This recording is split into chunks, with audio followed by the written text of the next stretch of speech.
හැමෝටම සුබ දවසක් වේවා. චිකෝයික් YouTube නාලිකාවට ඔයගොල්ලෝ සාදරයෙන් පිළිගන්නවා.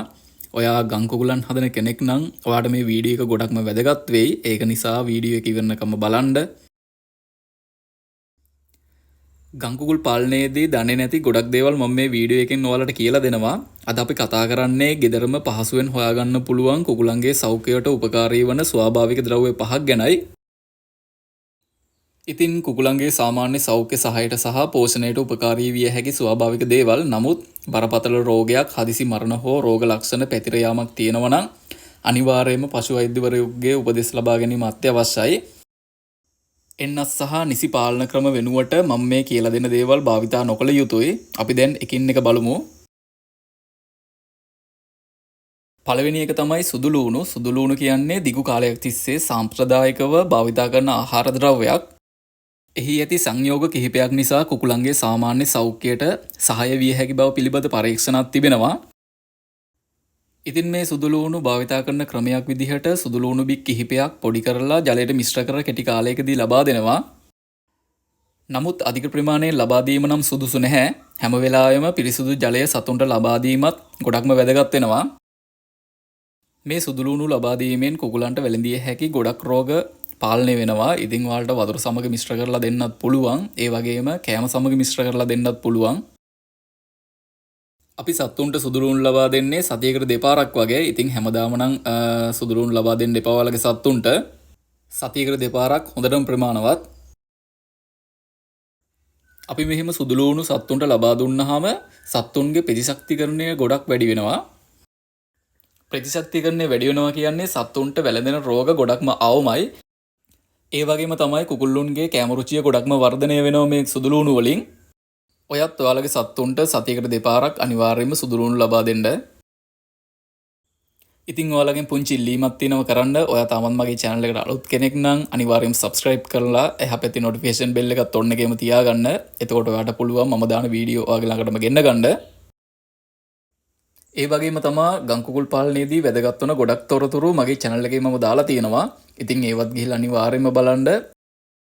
ඔයාට ගොඩක් වැදගත් වෙයි මේ වීඩියෝ. දෙවෙනි එක තමයි කොහොඹකොළ. කොහොඹකොළ වලින් කුකුලන්ගේ බාහිර පරපෝෂිතයන් විනාශ වෙනවා. ඔයාලට පුළුවන් කොහොඹකොළ වේලලා ඒවා කුඩු කරලා කුකුල් කූඩුවේ හැමතැනටම ඉසින්න.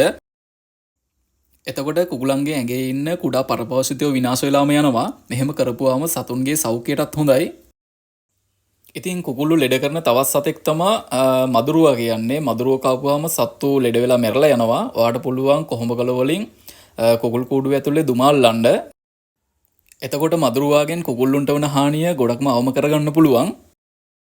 ඉතින් ඔයත් කුකුලන් පාලනය කරන කෙනෙක් නම් අනිවාර්යයෙන්ම දන්නවා ඇති කුකුලන්ගේ ඇඟේ පොඩි පොඩි මැක්කො జాති ඉන්නවා. ඉතින් මම මුලින් කිව්වා වගේම කොහොඹකොළ වේලලා ඒවා කුඩු කරලා කූඩුව ඇතුලේ හොඳට ඉස්සහම ඒ සත්තු නිකම්ම නැති වෙලා යනවා. ඒක නිසා ඔයා අනිවාර්යයෙන්ම කරන්න ඕන කොහොඹකොළ වේලලා ඒවා කුඩු කරලා ඔයාලා කූඩුව හැමතැනටම ඉසින එක. තව දෙයක් ඔයාලට කියන්න ඕන. ඔයා සත්ත්ව පාලනය කරන කෙනෙක් නම් ඉස්සරහට සත්ත්ව පාලනය පටන් ගන්න ඉන්න කෙනෙක් නම් ඔයාලට අවශ්‍ය වෙන නිරෝගීමත් ගම් කුකුල් පැටව් අපේ චිකෝඑක් ෆාම් එකෙන් ලබා ගන්න පුළුවන්. ඔයාලටත් හොඳ නිරෝගීමත් ගම් කුකුල් පැටව් අවශ්‍ය වෙනවා නම් මම මේ දාලා තියෙන නම්බර් එකට කෝල් එකක් දෙන්න. මේ නම්බර් එක මගේ.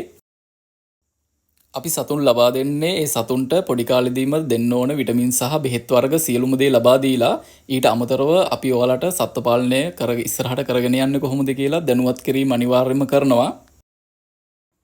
තුන්වෙනි එක තමයි ගස්ලබු කොළ. ගස්ලබු කොළවල කුකුලන්ගේ සෞඛ්‍යයට හිතකර පෝෂක අඩංගුයි. ඒක නිසා කුකුලන්ට ලබා දෙන ආහාරවලට කලවම් කරලා ගස්ලබු කොළ ලබා දෙන්න පුළුවන්.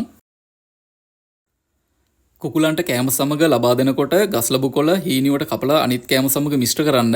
ඊට පස්සේ තමයි සත්තුන්ට කන්න දෙන්න ඕන.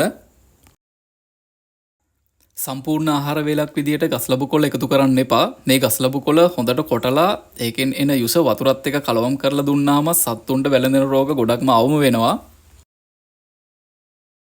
විශේෂයෙන්ම කොක්සිඩියෝසිස් රෝගයට මේ ගස්ලබු කොළ භාවිතා කරනවා. කුකුලන්ට හැදෙන දරුණුම ලෙඩක් තමයි කොක්සිඩියෝසිස් කියන්නේ. ඒක නිසා සතියකට දෙපාරක් වගේ වතුර සමග මිශ්‍ර කරලා ඔයාලගේ සත්තුන්ටත් ලබා දෙන්න. මගේ channel එකේ මම දාලා තියෙනවා ඒ සම්බන්ධ වීඩියෝ එකක්. ඒකත් ගිහිල්ලා අනිවාර්යයෙන්ම බලන්න. ඔයාට ගොඩක්ම වැදගත් වෙයි මේ වීඩියෝ එකත්. තව දෙයක් ඔයාලට කියන්න ඕන ඔයාත් සත්ත්ව පාලනය කරගෙන යන අතරතුරේදී එන ප්‍රශ්න ගැටලු අනිවාර්යෙන් කමෙන්ට් එකක් විදිහට ඉදිරිපත් කරන්න. එතකොට තවත් කෙනෙක්ට ඒක වැදගත් වෙන්න පුළුවන්. ඉතින් තව දෙයක් ඔයාලට කියන්න ඕන ඔයත් ගංකුකුල් පාලනය කරන කෙනෙක් නම් පුළුවන් තරම් අඩු වියදමකින් තමයි මේ ගංකුකුල් ව්‍යාපාරය කරන්න ඕන. නැත්තම් ඔයාලට අනිවාර්යයෙන්ම පාඩු ලබන්න සිද්ධ වෙනවා මේ ගංකුකුල් ව්‍යාපාරයෙන්. ඒක නිසා මගේ channel එකේ මම දාලා තියෙනවා අඩු වියදමකින් කොහොමද ගංකුකුල් ව්‍යාපාරය කරන්නේ කියලා. ඉතින් මේ වීඩියෝ ටික ගිහිල්ලා අනිවාර්යයෙන්ම බලන්න. ඔයාලට ගොඩක්ම වැදගත් වෙනවා අනිවාර්යයෙන් මේ වීඩියෝ ටික. දැනට වෙළඳ පොලේ සත්තුන්ට දෙන බෙහෙත් වර්ගවල මිල ගොඩක්ම වැඩි. ඒක නිසා මේ වගේ මම කියලා දෙන විදිහට හදලා සත්තුන්ට ලබා දෙන්න. එතකොට ඔයාලට පුළුවන් සත්තු නිරෝගීමත්ව හදාගෙන හොඳ ලාභයක් ලබා ගන්න. ඒ වගේම තමයි වෙළඳ පොලේ සත්ව ආහාරවල මිලත් සෑහෙන්න වැඩි. ඉතින් අඩු වියදමකින් අපිට හදා ගන්න පුළුවන් ගංකුකුල්ලුන්ට හොඳ කෑම එකක්. ඉතින් මගේ channel එකට ගියොත් ඔයාලට බලා ගන්න පුළුවන් මේ සම්බන්ධ වීඩියෝ. හතරවෙනි එක තමයි කහ. කහ කියන්නේ විස බීජනාශකයක්.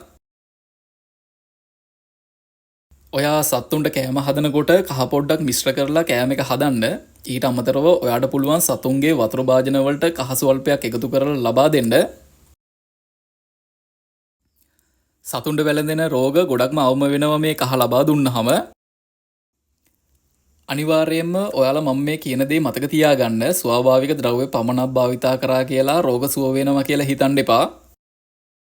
ඔයාලගේ කුකුලන් සෞඛ්‍ය සම්පන්නව හදාගන්න නම් සතුන්ට පිරිසිදු ජලය, සම්බර ආහාර වේලක්, පිරිසිදු කුකුල් කූඩුවක්, නියමිත එන්නත් කරණයක්, අසනීප කුකුලන් වෙන් කිරීම වගේම අවශ්‍ය විට පශු වෛද්‍ය උපදෙස් ලබා ගැනීමද අනිවාර්යයෙන්ම කරන්න ඕන.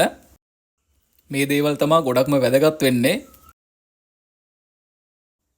ඉතින් මම මේ කියලා දීපු දේවල් ටික හරියට පිළිපැද්දොත් ඔයාට සාර්ථක ගංකුකුල් ව්‍යාපාරයක් කරගෙන යන්න පුළුවන්.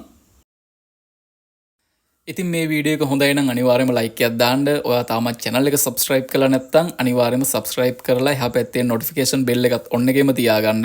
ඔයාගේ අදහසුත් අනිවාර්යයෙන්ම comment section එකේ දාන්නත් අමතක කරන්න එපා. එහෙනම් හැමෝටම ජය වේවා.